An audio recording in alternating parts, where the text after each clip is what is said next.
Verse 46. Noma yini inkosi osithuma yona sithi yebo. Noma yini uNkulunkulu osithuma yona sithi yebo. Verse 46. Imihla ngemihla baqinisela nganhliziyo ethempelini. Bahlephula isinkwa ekhaya. Badla ukudla kwabo ngentokozo nangobumhlophe benhliziyo. Amen. And they continued steadfastly in the apostles. Sorry. Ngifunda ivesi wrong. And sold 46, no? So continuing daily with one accord in the temple and breaking bread from house to house, they ate their food with gladness and simplicity of heart, praising God and having favor with all the people. And the Lord added to the church daily those who were being saved. Singahlala phansi bazalwane. Amen. Bengifuna umoya ongcwele nje ubekile ukuthi sekwenzeke konke lokhu kweconference ngikhulume ngento ezosustain. Amen. So bengifuna ukukhuluma ngokubaluleka kokuhlangana. Amen. Kokuhlanganyela. Amen. Ivesi lethu lithi they continued daily to meet.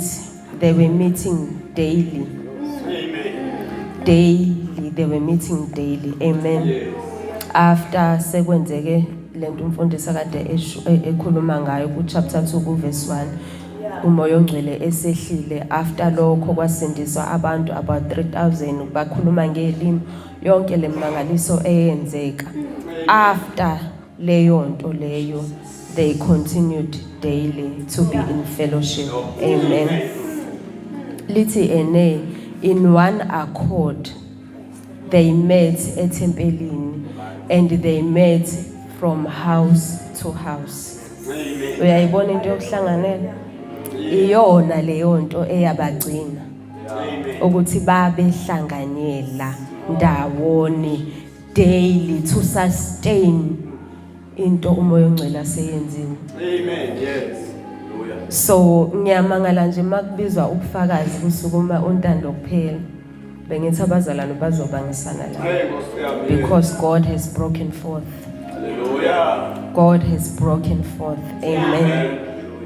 Amen. So ngizoqhubeka nje. I'm going to continue a little bit kulokhu umfundisi akhuluma ngakho last week where God was starting a new thing engakaze ibe khona a church age. Yabo lokho kade sengikuchazile. Amen. Kwangakaze kwehla umoya ongcwele babemqabuka umoya ongcwele. Amen. Babeqala ukuba baptized in the Holy Spirit. Amen. So kwakwenzeka nje izinto ezintsha. Amen. Yes. So kwaqala ke izinto ezingakaze zibe khona baqala bahlanganyela njalo. Amen. So njalo when God is starting a new thing, amen, there is an enabling grace, amen, an enabling power, amen. Uzobona nawe njengoba uNkulunkulu nje from Friday edabulile uzobona nawe ukuthi nje uzothandaza ngendlela ongakazi uthandaza ngayo, uzofunda izimo ulifunda uzobona izinto ongakazi uyibone. Because God has broken forth in our midst. Amen. God has broken forth. Bazalwane angifuni ukuthi lento siyigcine kwi-conference. It must be sustained. Amen. Sizimisele ngayo. Sibe intentional ngayo. Amen. Ukuyigcina the move of God. Amen. Lokhu okusha aseqalile empilweni zethu. Amen. Ngiyakhumbula nje ngisaseva sithi nganqume enhlizweni yami ukuthi moya ongcwele ngeke nangelodwa ilanga la ngizothi khona angiyi ukohlanganyela ngoba ngithi ngenza umsebenzi wesikole. Leyo nto yangibiza ukuthi ngitime kahle izinto zami, time management, because I was intentional ngoNkulunkulu. Yabo? So nathi kumele sibe intentional. Lokhu uNkulunkulu asekuqalile. Be intentional to keep it. Be intentional to sustain it. Amen. Ngoba akukho futhi kwenye indawo la kuzokhula khona. Kuzokhula la. Angithi ukutholela la ebandleni ungakhula kwenye indawo kanjani? Kanjani? Ube ukuthole la. Amen. Angithi labazalwane laba ibandla lokuqala bakuthola behlanganyela. Baqhubeka nokuhlanganyela to sustain it. Amen. Hallelujah. To sustain it. Ilokho nje umoya ongcwele akubekile enhlizweni wami bazalwane ukuthi singayithathi kancane into yokuhlanganyela. Singayithathi kancane. Ebandleni angithi umoya ongcwele ku 1 Corinthians if I'm not mistaken chapter 12 la khona umoya ongcwele esha ama gift ukuthi ngine gift yani ne gift yani. Angithi uthi ama gift lawo they are to serve each other. So azoserve kanjani each other uma singekho la? Igift izokhula kanjani ungekho la? Ungafike uthole into la. Bese ukuthatha kancane ukuphinde uze la. Amen. Ama gift are there to serve each other. And uma sihlangene lithi izwi likaNkulunkulu we encourage one another. Yabo? Ziningi bazalwane izinto ezenzeka sibonile. Majority of us besikhona from 5 till manje. So sibonile izinto.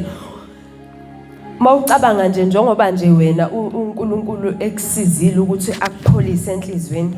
Ubezokupholisa kanjani ube kade ungekho la? Njengoba nje usubhobhoza ngezilimi, ubuzobhobhoza kanjani kade ungekho la? Ubungeke ukuthola usekhaya uwedwa ngoba masihlangene kuba neatmosphere eyakhekayo. Kuba neatmosphere omunye usukuma ngokunye omunye usukuma umzweli usma was speaking prophetically. Uthi kuzokwenzeka ukuthi uzosithola kanjani lezo zinto ungekho la? Uzozizwa kanjani ungekho la? Labazalwane I'm sure even nasenyameni babekhathala. Akudlali phela ukuhlanganyela njalo. But baqinisela because they were intentional ngoNkulunkulu wabo. They were intentional ngoNkulunkulu wabo. Baqinisela ngishuza ukuthi ayi ngifuna ukulala. Baphokophela because they knew into ababeyifuna. They knew into ababeyifuna.